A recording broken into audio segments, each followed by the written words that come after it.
Welcome to my YouTube channel once again. तो अपने आखिरी पार्ट के लेकर आया हूँ इस मॉडरेट पेपर का। आई होप आपने 50% सॉल्व कर लिया होगा। अब बाकी बचे 50% को सॉल्व करते हैं। पेपर का लेवल जो है देखिए मॉडरेट मैंने बनाया है ताकि इस तरह का पेपर आए तो आप सॉल्व कर सके। तो बढ़ते हैं क्वेश्चन नंबर 23 की तरफ। गुरमीत, हरिंदर और जगत वाला क्वेश्चन है। 5:3 में इनका रेशियो हो रहा है और क्या हो रहा है, फर्म जो है डिसॉल्व हो रहा है। तो डिसोल्यूशन बनाना है।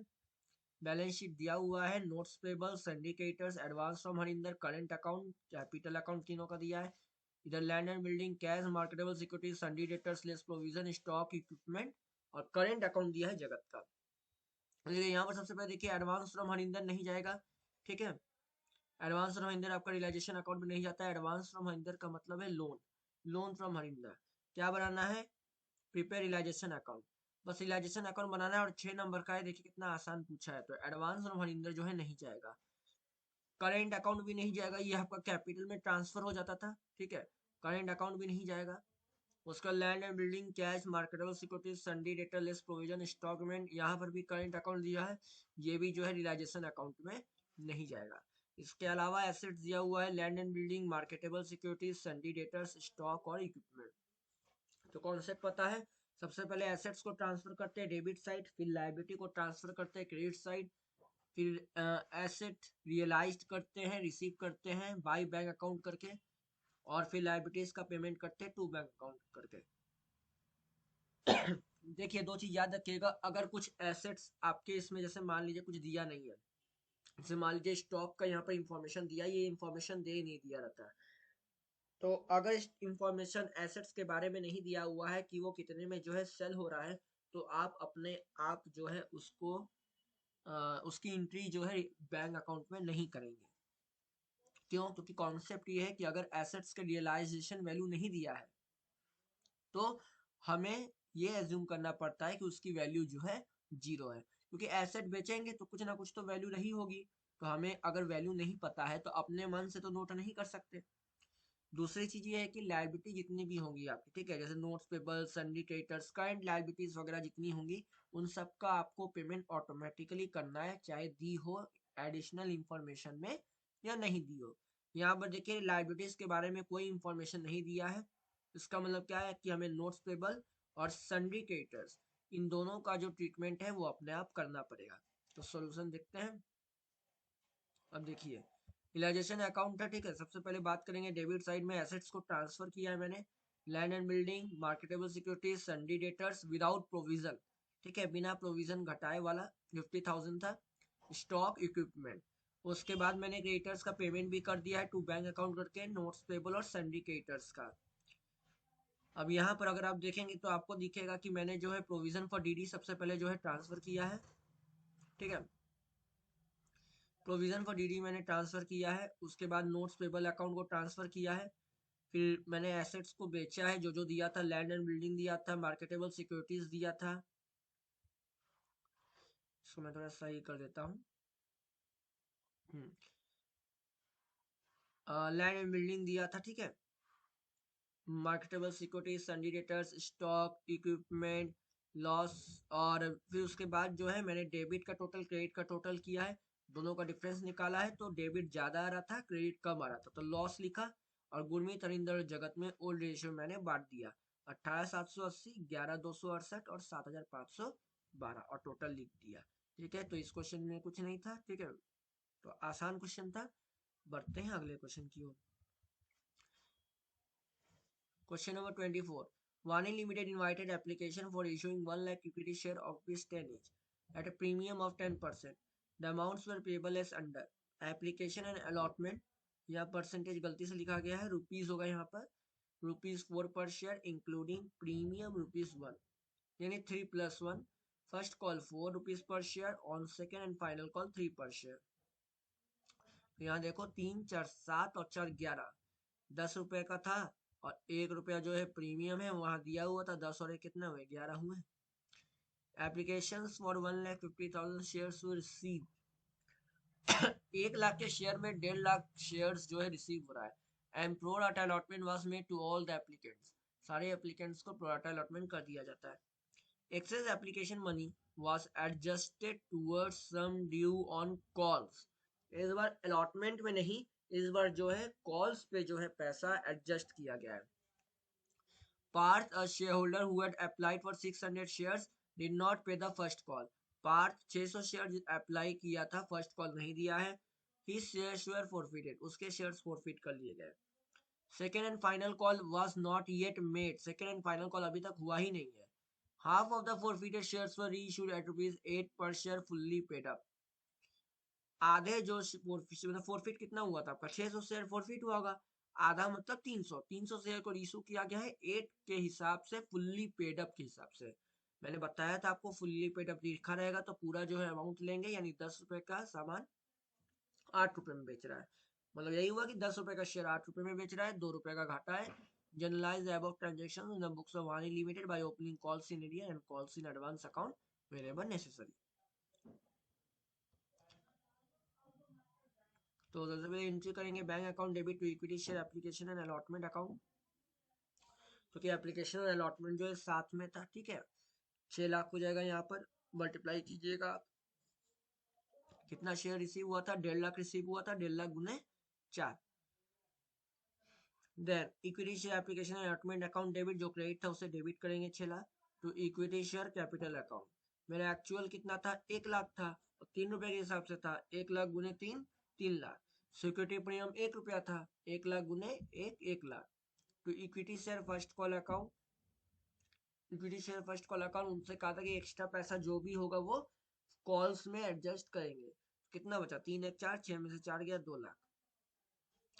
फिर थर्ड एंट्री करेंगे equity share first call account debit 4 lakh to equity share capital account 4 lakh से, ठीक है. ड्यू की एंट्री करेंगे यहाँ पर, ठीक है. 1 लाख शेयर था, 4 रुपीज था फर्स्ट कॉल का अमाउंट, ठीक है. फर्स्ट कॉल कितना था, 4 रुपीज था, तो 1 लाख इंटू 4, नॉर्मल जितना था 1 लाख के हिसाब से 4 को जो है इंटू कर देंगे. ये तो ड्यू की एंट्री हो गई. अब रिसीव की entry, bank account debit calls in arrears account debit to equity share first call account. अब इसके हम निकालने के लिए हमें जो है करना पड़ेगा क्या, कैलकुलेशन. क्या निकालेंगे, calculation of excess amount receive from Parth on application allotment. Parth ने 600 शेयर के लिए अप्लाई किया था, तो हमें ये चेक करना है कि अलॉट कितना हुआ था उसको. सिंपल है, 1 लाख अपॉन 1,50,000 इंटू 600 करेंगे, ये आपको करने आता ही है, ठीक है. रेशियो निकालेंगे, 400 शेयर्स आ रहा है. इसका मतलब ये है कि 200 शेयर्स पे, यानी 600 शेयर अप्लाई किया था, 400 अलॉट हुआ है, 200 शेयर्स पे एक्स्ट्रा पैसा वो दिया है. तो एप्लीकेशन अलॉटमेंट मनी कितना था, 4 रुपए था. 200 गुने 4 कितना हुआ, 800 रुपए. अब amount due on first call, first call पे कितना देना था पार्थ को, 400 शेयर्स के हिसाब से 4 रुपए, 1600 उसे देना था. बट एक्सेस मनी उस अभी हमने पढ़ा, अभी कितना एक्स्ट्रा निकाला, 800 रुपए जो है हमको एक्स्ट्रा रिसीव हो गया है. 1600 में से 800 माइनस कर देंगे पार्थ का. अभी भी कितना मिलना था, 800 मिलना था, लेकिन वो 800 रुपए जो है हमें पार्थ से नहीं मिले, ठीक. तो ये हमारा पेंडिंग रहा, ये हमें नहीं मिला. अब ओवरऑल कितना मिला, कैलकुलेशन और amount receive on first call. Total कितने थे, 1 लाख शेयर थे, 4 रुपए के हिसाब से 4 lakh. Access amount receive on application allotment 2 lakh रुपए. ये जो हमने एडजस्ट किया था, मैं आपको दिखाता हूँ. जो ऊपर वाली एंट्री आई थी, ये जो 2 लाख आया था, ये 2 लाख हमें एडवांस में मिल चुका था. 4 लाख मिलना था, 4 लाख मिलना था, 2 लाख ऑलरेडी मिल गया. अब कितना मिलेगा, 2 ही लाख मिलेगा, ठीक. अब 2 ही लाख मिलेगा, तो दो बैलेंस ड्यू कितना हुआ, 2 लाख. उसमें से 800 रुपए पार्थ को जो मिलने, पार्थ से जो मिलने थे वो नहीं मिला, तो 800 माइनस कर देंगे, कितना बचेगा, 1,99,200, ठीक. तो हमने क्या किया, यहाँ पर 1,99,200 लिख दिया. 800 रुपए calls in arrears account debit कर दिया, जो कि नहीं मिले, to equity share first call account 2 lakh. उसके बाद क्या करेंगे, उसने कहा है कि फर्स्ट कॉल के तुरंत बाद जो है फोरफिट कर दिया गया, तो equity share capital account debit. कितने शेयर फोरफिट हुए हैं, 400 रुपए. और फाइनल कॉल अभी हुआ नहीं है, 3 रुपए के हिसाब से, 10 में 3 गया, 7 रुपए, 7 रुपए के हिसाब से डेबिट करेंगे 2800 रुपए. नहीं मिला हमको फर्स्ट कॉल पे, तो कॉल्स इन एरियर्स अकाउंट खोलेंगे. अगर यहाँ कॉल्स इन एरियर्स अकाउंट नहीं खुलना होता, तो हम यहाँ पर लिखते to share first first call account. Otherwise यहाँ पर लिखा हुआ था क्वेश्चन में कि आप कॉल्स इन एरियर खोलें, तो हम कॉल्स इन एरियर खोलेंगे. 800 रुपये यहाँ पर दिखाएंगे जो मिला नहीं था, और बाकी अमाउंट शेयर फॉर फ्यूचर में चल जाएगा 2000। फिर इशू कर रहा है 200 शेयर्स को, तो बैंक अकाउंट डेबिट 200 गुने 8 1600, 2 रुपए के हिसाब से नुकसान हो रहा था। Share for future account debit 200 गुने तो 400, तो इक्विटी शेयर कैपिटल अकाउंट 2000। अब कैलकुलेशन करेंगे हम लोग कि कितना जो है हमें शेयर फॉर फ्यूचर में, माफ कीजिए, कैपिटल रिजर्व में जो है डालना है। आराम से करेंगे कैलकुलेशन। 400 शेयर कैंसिल करने पर, फोरफिट करने पर 2000 रुपये का फायदा हो रहा था, तो 200 पर कितना होगा, 2000 बटे 400 इंटू 200, 1000 रुपये। और लॉस कितना हो रहा था 200 शेयर इशू करने पर, 400 रुपये हो रहा था। हमने देखा था ये एंट्री में फॉर फ्यूचर अकाउंट डेबिट हो रहा था 400 रुपये से, तो 1000 में 400 गया, कितना जाएगा कैपिटल रिजर्व में, 600 रुपये जो है वो जाएगा, जो कि यहाँ पर गया है। ठीक, चलिए अब यो आपको अच्छे से समझ में आ गया होगा। बढ़ते हैं नेक्स्ट क्वेश्चन की तरफ। देखिए ये क्वेश्चन जो है मैंने बार बार बताओ थोड़े तगड़े लेवल पे बनाया है कि इस तरह क्वेश्चन आ सकता है। और अगर आप इस वीडियो को स्किप करते रहेंगे या फिर 2x मोड में देखेंगे तो फिर हो सकता है आपको चीजें कुछ समझ में ना आए, इसलिए धीरे धीरे इस वीडियो को देखिएगा। अगर कुछ भी समझ में ना आए तो पूछिएगा, क्योंकि आज ही भर है बस आपके पास। अगला question, Z limited purchase machinery from K limited. Z limited machine purchase करता है के लिमिटेड से। Z limited paid K limited as follow, तो जेड जो है के को पेमेंट करेगा। कैसे पेमेंट करता है, 3 सेट्स में पेमेंट करता है। सबसे पहले वो 5000 इक्विटी शेयर्स इशू करता है 10 रुपए का, each eight A premium of 30%। फिर फिर से वो बाई इशूइंग 1008% डिबेंचर, पहले शेयर इशू किया, फिर डिबेंचर इशू किया 100 रुपए का, और 10% डिस्काउंट पे इशू किया। बैलेंस जो बचा वो प्रोमिसरी नोट देके इशू किया, और 48,000 payable after 2 months। Pass necessary journal entries for the purchase of machinery and payment to K limited in the books of Z limited. तो बढ़िया क्वेश्चन है, ध्यान से देखिएगा। सबसे पहले एंट्री करेंगे, देखिए machinery account debit to K limited account, ठीक है। ये अमाउंट अभी आपको पता नहीं चलेगा, यहाँ पर लिख के अमाउंट छोड़ दीजिएगा। सेकेंड एंट्री आपकी हो जाएगी के लिमिटेड डेबिट, ठीक। के लिमिटेड डेबिट होगा, जो क्रेडिट था उसको डेबिट करेंगे 2,03,000 से। 2,03,000 कैसे है अभी मैं बताता हूँ।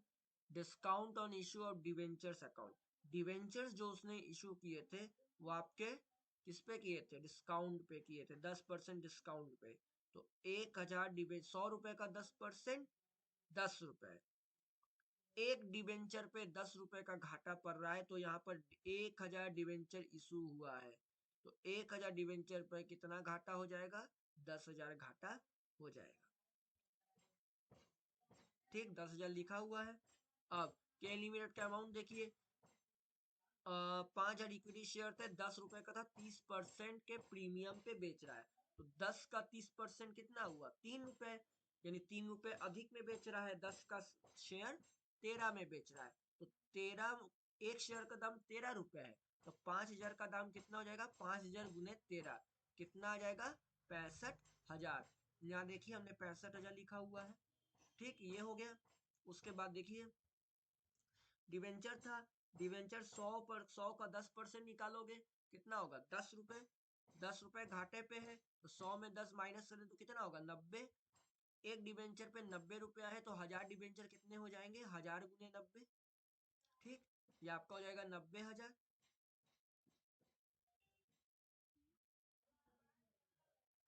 Balance by giving a promissory note of 48,000, जो बैलेंस बचा वो 48,000 रुपीज पे करके दे रहे हैं, तो इसका मतलब बैलेंस था 48,000, तो 48,000 का पेमेंट हम कर दिए हैं। फिर इन तीनों को जोड़ेंगे तो ये आपका आएगा 2,03,000। 2,03,000 यहाँ भी लिखेंगे और 2,03,000 यहाँ पर भी लिख देंगे, मतलब टोटल पेमेंट 2,03,000 करना था।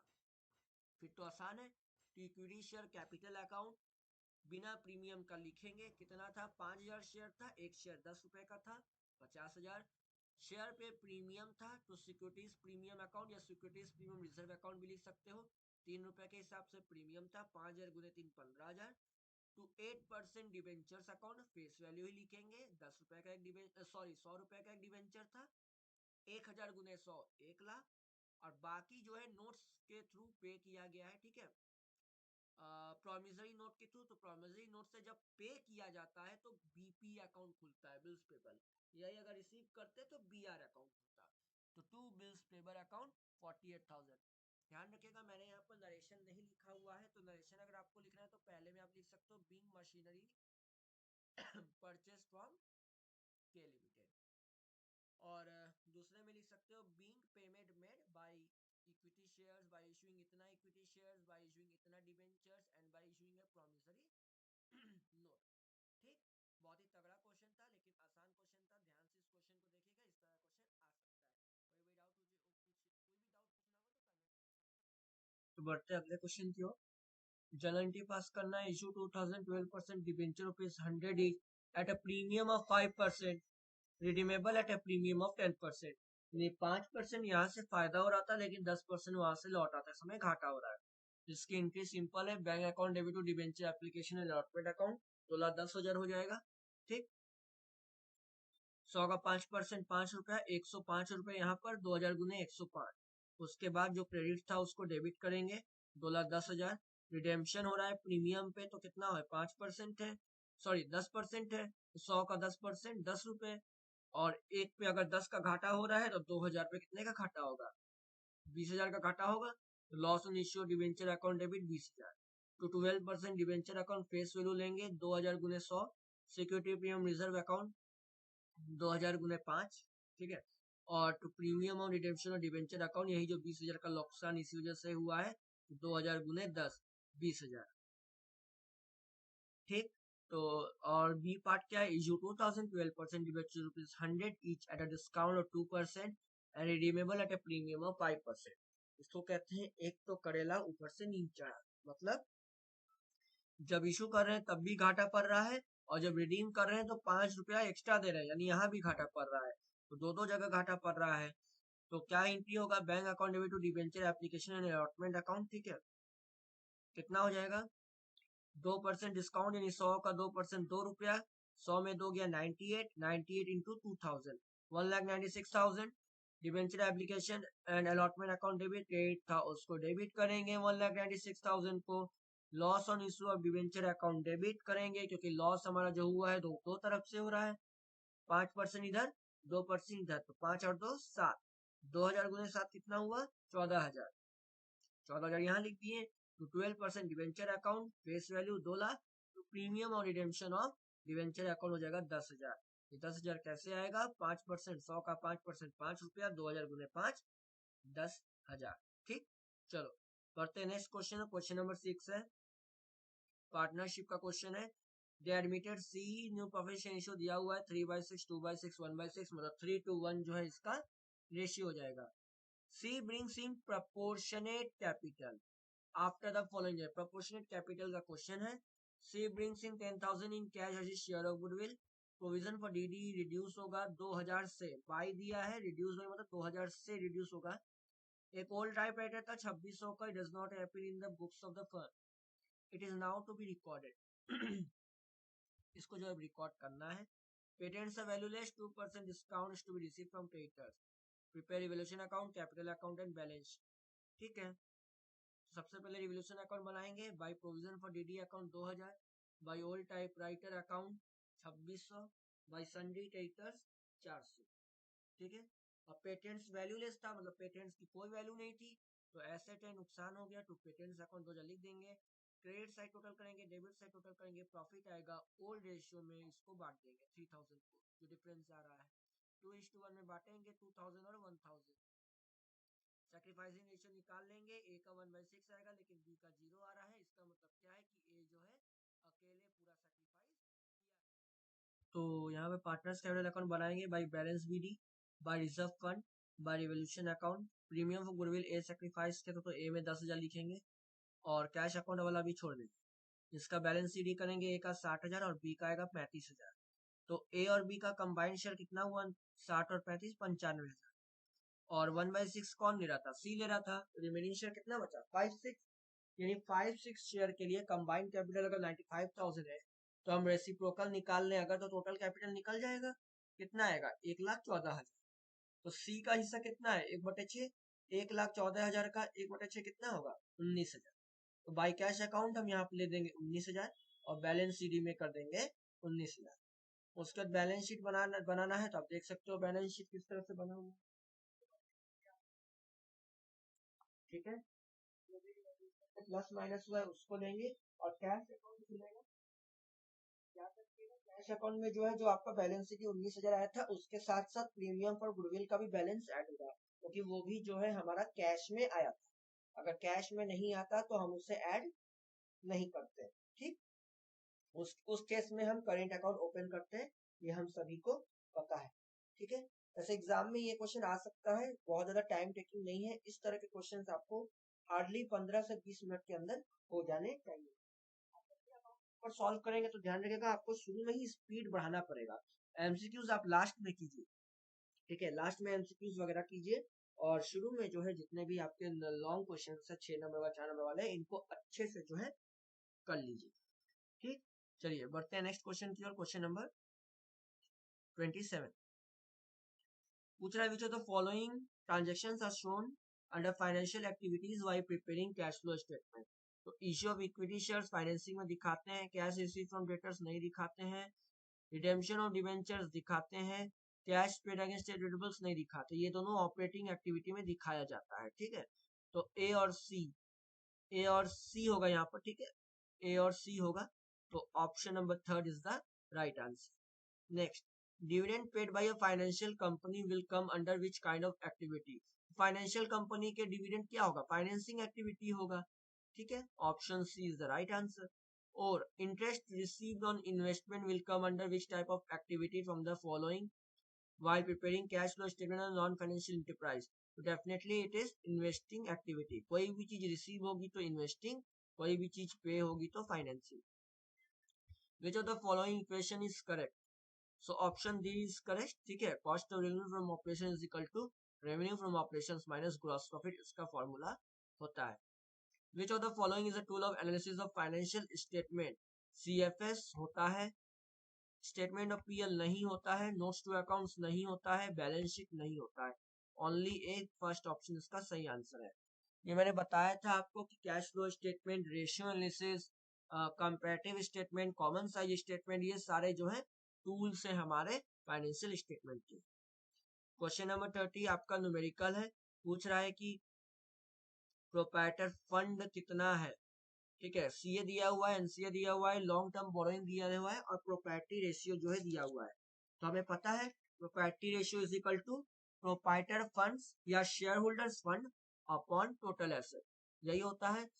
तो प्रोप्राइटरी रेशियो ये फॉर्मूला होता है, प्रोप्राइटरी रेशियो 25% दिया है यानी 25/100 is equal to PF upon यानी प्रोप्राइटर फंड।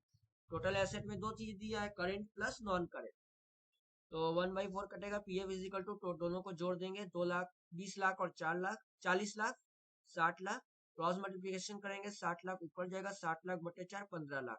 तो प्रोप्राइटर फंड हमें निकालना था, ये आ जाएगा हमारा 15 लाख।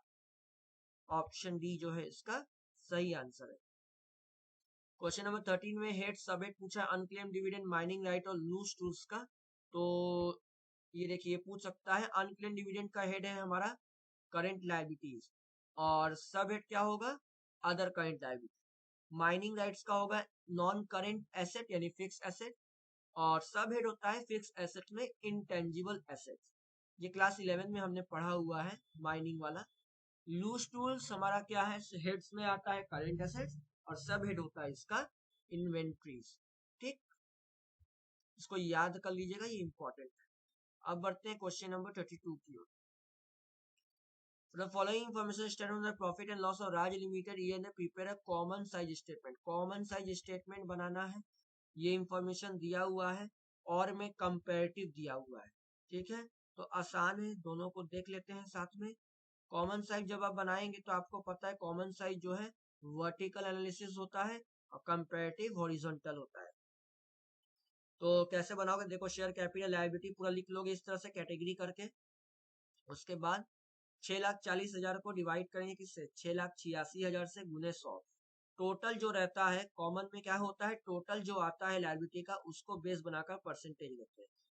फिर 6,000 अपन 6,86,000 को यहाँ लिखेंगे, 30,000 अपन 6,86,000 गुने 100 करके इसमें लिखेंगे, और 10,000 अपन 6,86,000 करके गुने 100 यहाँ लिखेंगे। ये 22 का हो गया।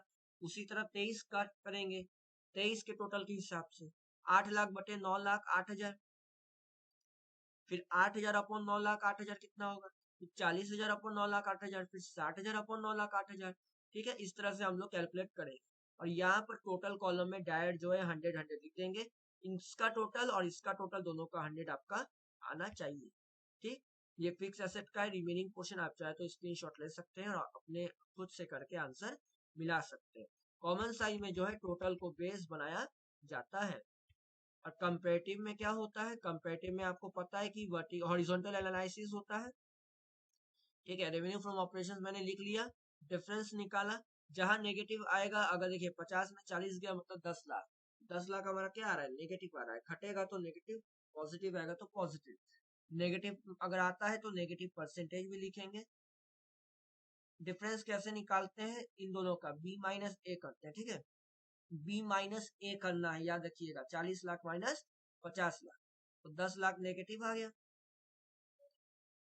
उसके बाद जो है हम क्या करेंगे, इसमें टोटल वाला बेस नहीं लेते हैं, याद रखिएगा। मल्टीप्लाई करेंगे 100 से, आपका ये आ जाएगा। ठीक उसी तरह है, बस अंतर क्या है कि हम जो है बेस किसको लेते हैं, प्रीवियस ईयर को लेते हैं। बेस किसको लेते हैं, प्रीवियस ईयर को लेते हैं। यानी 10 लाख अपन 50 लाख गुने 100, 8,000 अपन 20,000 गुने 100, 10 लाख 8,000 अपन 50 लाख 20,000 गुने 100, इस तरह से करते हैं। ये फॉर्मेट है, देख लीजिएगा। रेवेन्यू फ्रॉम ऑपरेशन, उसमें ऐड अदर इनकम करेंगे, फिर अपने से टोटल रेवेन्यू निकालेंगे, फिर लेस करेंगे एक्सपेंस, जितने भी एक्सपेंस है उन सबको इकट्ठे लिखेंगे, उनको टोटल करेंगे और लास्ट में निकालेंगे प्रॉफिट बिफोर टैक्स। अगर टैक्स रेट दिया होगा तो टैक्स रेट माइनस करके उसको भी जो है कैलकुलेट करेंगे। बढ़ते हैं अगले क्वेश्चन की ओर। ग्रॉस प्रॉफिट रेशियो निकालना है। ठीक है, इन्वेंट्री टर्नओवर रेशियो दिया 6 टाइम्स, एआई दिया है goods are sold at 25% cost. Simple है। आईटीआर क्या होता है, सीओजीएस अपॉन एआई। आईटीआर की वैल्यू 6 दी हुई है, सीओजीएस नहीं पता है, एआई कितना है 4 लाख। क्रॉस मल्टीप्लीकेशन करेंगे, सीओजीएस आएगा 24 लाख।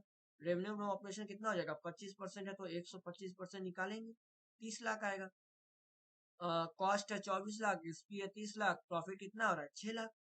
तो GP upon revenue from operation से फॉर्मूला होता है जीपीआर का, परसेंटेज में निकालना है तो मल्टीप्लाई यहाँ पर 100 कर देना। तो कितना हो जाएगा, 30 में से 24 गया 6 lakh, upon revenue from operation 30 lakh, 1/5 into 100, 20% इसका राइट आंसर है। ठीक, अब बढ़ते हैं अगले क्वेश्चन की ओर। करेंट रेशियो अगर 2:1 है तो क्या क्या होगा, परचेज गुड्स ऑन क्रेडिट का क्या फर्क पड़ेगा, सेल ऑफ फर्नीचर का क्या फर्क पड़ेगा, cash receive from trade receivables. देखिए पहले केस में क्या होगा, मान लेते हैं सीए 2 लाख है, सीएल 1 लाख है, तो स्टॉक परचेस कर रहे हो उधार पे, तो स्टॉक बढ़ा, मेरा सीए बढ़ा, प्लस मेरी क्रेडिटर्स बढ़े, करंट लायबिलिटी बढ़ी, दोनों सेम अमाउंट से बढ़ा। हम देख सकते हैं कि रेशियो रिड्यूस हुआ है। सेकेंड केस में क्या हो रहा है कि 8,000 का फिक्स मशीनरी बेचे हैं, तो मशीनरी फिक्स एसेट है, वो तो कैलकुलेट नहीं होगा। लेकिन 8,000 का सामान 2,000 लॉस में बेच रहा है, तो पैसा तो हमें कुछ ना कुछ मिल रहा है। कितना मिल रहा है, 6,000 मिल रहा है। ऊपर तो 6,000 बढ़ेगा, सीएल में कुछ इम्पैक्ट नहीं पड़ रहा है, तो अगर न्यूमेरेटर बढ़ेगा तो हमारा रेशियो बढ़ेगा, हमारा रेशियो इंप्रूव हुआ है।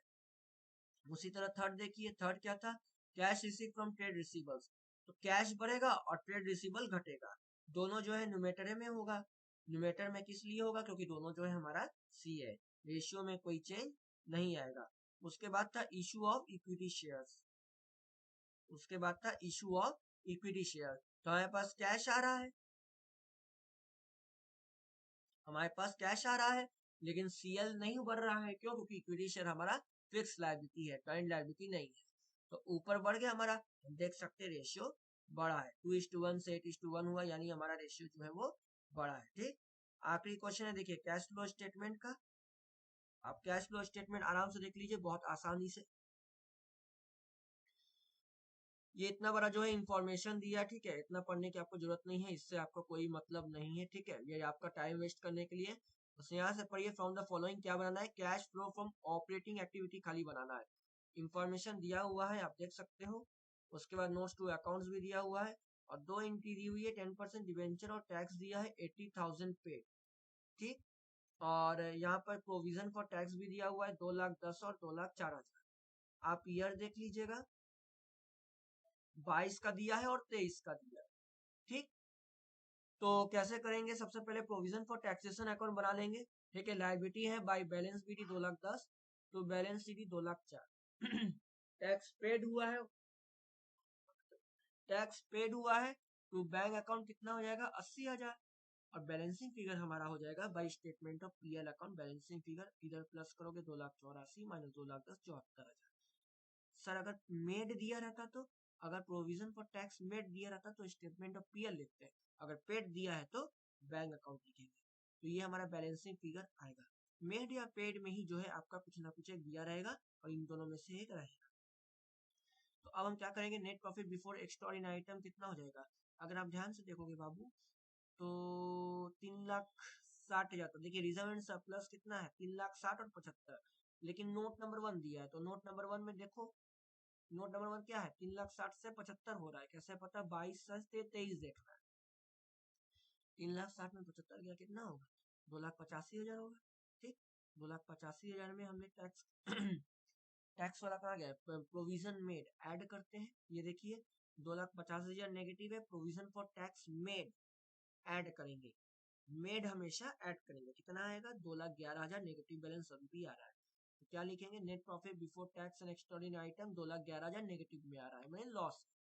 ऐड करेंगे non cash and non operating item depreciation और मशीनरी, देखिए डेप्रिसिएशन और मशीनरी अब कितना है, डायरेक्ट नोट्स टू अकाउंट्स में आइए 6,45,000 से 11,52,000 मशीन का हो रहा था, और एक्यूमुलेटेड डेप्रिसिएशन देखिए यहाँ दिया हुआ है 69,000 से कितना आता है 1,44,000, यानी डिफरेंस निकालोगे तो 75,000 75,000 हमारा डेप्रिसिएशन आ रहा था। ठीक, इसको हम ऐड करेंगे, इंटरेस्ट ऑन डिवेंचर निकालेंगे, यहाँ पर डिवेंचर कब इशू हो रहा है 10% डिवेंचर इशू है 31 मार्च 2021 को, लेकिन यहाँ तो 22 का और 23 का दिया हुआ है, तो इसका मतलब ये है कि 21 का जितना भी डिवेंचर है वो सारा का सारा पे, सॉरी उसका इंटरेस्ट पे हो चुका है। तो 1,80,000 का 10% 18,000, और डिफरेंस कितना है 60,000, तो 60,000 का भी 10%, जो 60,000 क्या डिफरेंस है 60,000 का मतलब एक्स्ट्रा 60,000 डिवेंचर इशू हुआ है, उस डिवेंचर पर भी तो इंटरेस्ट दिए होंगे, तो 60,000 का 10% कितना होगा 6,000, 18 और 6 24,000, 24,000 ऐड करेंगे 75 24 99,000, यहाँ कैलकुलेट करेंगे 2,11,000 नेगेटिव है 99,000 पॉजिटिव है, नेगेटिव वैल्यू घट जाएगी 1,12,000 अभी भी क्या रहा है net profit before changes in working capital. फिर ऐड करेंगे decrease in C N increase in C L, तो ध्यान दोगे तो इन्वेंट्रीज जो है खाली इसमें दिया हुआ है करेंट एसेट के कैटेगरी में, देखो कैश एंड कैश इक्विवेलेंट को नहीं लेते हैं सीएफएस में ही, तो मैच करने के लिए लेते हैं। इन्वेंट्री हमारा कितना था 3,87,000 से 3,54,000 हुआ है, 33,000 का गैप है, 33,000 जो है हम ऐड कर देंगे। उसी के बाद हम लोग और कोई आइटम नहीं दिख रहा है, सीएल जो है कोई भी ऐसा सीएल नहीं था जो बढ़ रहा है, आप देख लेना क्वेश्चन में। लेस करेंगे increase in C and decrease in CL, तो अगर हम सीएल टटोले तो आपको मिलेगा कि यहाँ पर जो है एक शॉर्ट टर्म प्रोविजन है, उसका तो हमने प्रोविजन फॉर टैक्स अकाउंट बना के खत्म कर दिया है, बचा आपका ट्रेड पेबल 60,000 से 18,000 हो रहा है, हमारा 42,000 रुपया जो है वो 42,000 का डिफरेंस आ रहा है, क्या करेंगे लेस कर देंगे, ट्रेड पेबल हो जाएगा 42,000 नेगेटिव 33 में से 42 गया, नेगेटिव बैलेंस से आ रहा है 9,000 का नेगेटिव बैलेंस, दोनों नेगेटिव है, नेगेटिव नेगेटिव पॉजिटिव होता है, 1,21,000 का नेगेटिव बैलेंस आ रहा है कैश जनरेटेड फ्रॉम ऑपरेशन। और मैंने आपको बताया था जो भी चीजें एडजस्टमेंट में रहेंगी वो दो जगह करते हैं एंट्री, लेस कर देंगे टैक्स पेड 80,000, फाइनल आंसर आपका आएगा फिर से नेगेटिव नेगेटिव आ रहा है पॉजिटिव हो जाएगा 2,01,000, cash net cash flow from या आउटफ्लो फ्रॉम या यूज्ड इन ऑपरेटिंग एक्टिविटी 2,01,000 आएगा। ये जो है हमारा आंसर है। तो कैसा लगा आपको ये सेशन, ये मॉडरेट पेपर था, मैंने आपको बताया था इस तरह के पेपर के लिए हमें तैयार रहना है, तो इस पेपर को सॉल्व कीजिएगा, और कोई भी दिक्कत होगा तो आप मुझसे पूछ सकते हैं, ठीक है। कल के पेपर के लिए बेस्ट ऑफ लक, ठीक है, लाइक कीजिए शेयर कीजिए सब्सक्राइब कीजिए कमेंट कीजिए, और बीएसटी में भी अगर आपको कुछ पूछना है तो आप मुझसे पूछ सकते हो, ठीक है। तब तक के लिए goodbye, take care and prepare well, and wish you very Holi happy Holi in advance आप सभी को, ठीक है। रंगों के साथ खेलिए लेकिन सेफ होली खेलिए, ठीक है, किसी को परेशान मत कीजिए, और पेपर आपका है 27 को, तो प्लीज उसके लिए प्रिपेयर ज्यादा कीजिए, आईपीएल वगैरह पर भी ध्यान ज्यादा मत दीजिए, ठीक है। एक दो मैचेस 2 दिन 4 दिन की बात है, उसके बाद तो फिर आप फ्री होंगे, ठीक है। ये पेपर अच्छा गया तो आपकी लाइफ जो है पूरी बदल जाएगी, आप जो है फिर कोई भी त्योहार होगा आप खुले मन